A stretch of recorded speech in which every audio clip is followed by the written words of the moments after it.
You know what's weird? We argue all the time about boomers, zoomers, but almost not. We notice the generation that brought it to the collapse of one country on their shoulders and construction of another. Generation X, born from the mid-60s to early 80s. These are the people who built our internet while we slept and who are not accustomed to boasting about their successes on social media. Their psychology is the most closed and misunderstood. They were the first children with a key around the neck on a national scale. Imagine, it's 1982. You're 9 years old. You come home from school yourself. You open it yourself, the heavy apartment door.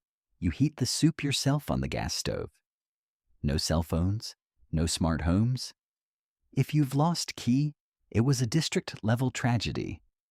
Research in Soviet sociology late period confirmed that millions of schoolchildren were left without supervision until the evening, until parents gave the plan at factories, or in this generation, has learned the main lesson.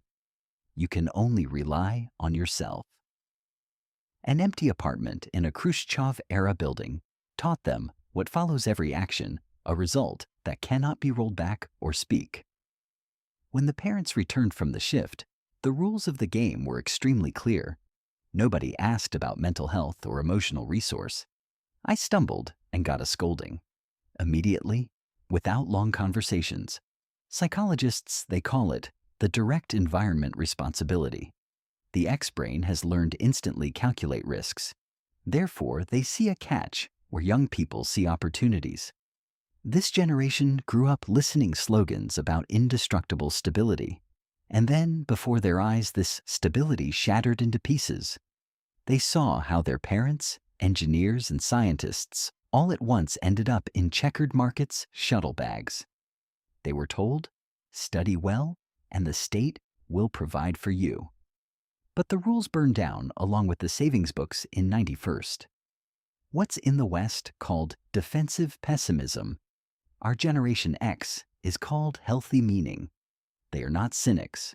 They know that something could happen tomorrow, whatever you want. That's why they always have stash, backup plan, and distrust any promises from above. There are almost none in social networks because they grew up in culture where Bolton is a godsend for spy. For them, putting life on display, the show is not a success, but an unjustified vulnerability. They turned sarcasm and irony in the national sport. This armor forged in an era of scarcity and changes, when laughter was the only thing a way to avoid going crazy from the absurd of what is happening. They are people of action, not presentations. Their work ethic was born in the first markets in cooperatives and research institutes, where it was necessary to assemble a computer from sticks and blue tape. They don't believe in brand loyalty. They believe in their professionalism. And may not love boss, but he will do the job perfect because its value is his hands and head, not a line in summary. There is a paradox in their psychology. They are the wildest individualists, but these are the most reliable friends. They don't asking for help is a weakness for them, but they will rush to pull you out of trouble 3 a.m. without unnecessary questions and selfies. This comes from Courtyard Friendship 80s, when they replaced their own absent adults. Their attitude towards authorities are a scorched skepticism. We saw how leaders and regimes changed, and currencies, so only real ones, are respected strength and competence.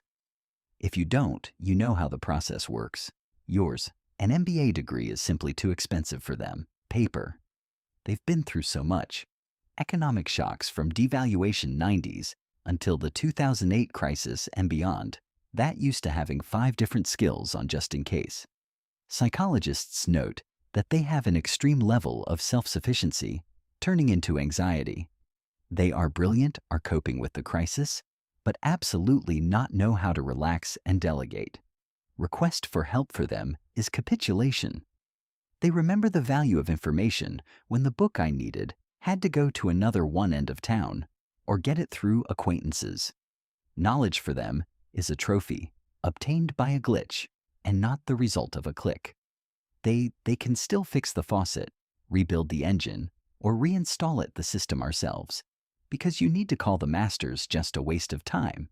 Now, they look at their children, generation of great hopes and gadgets. They gave their children everything they didn't have them, but secretly fear that they raised them too defenseless in front of the world, which can change at any moment. Generation X is a bridge between analog past and digital future.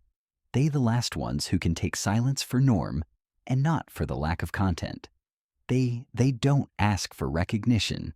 They just hold this bridge, hoping that it won't collapse. And this is probably the most important thing about them. They don't, I need you to notice this,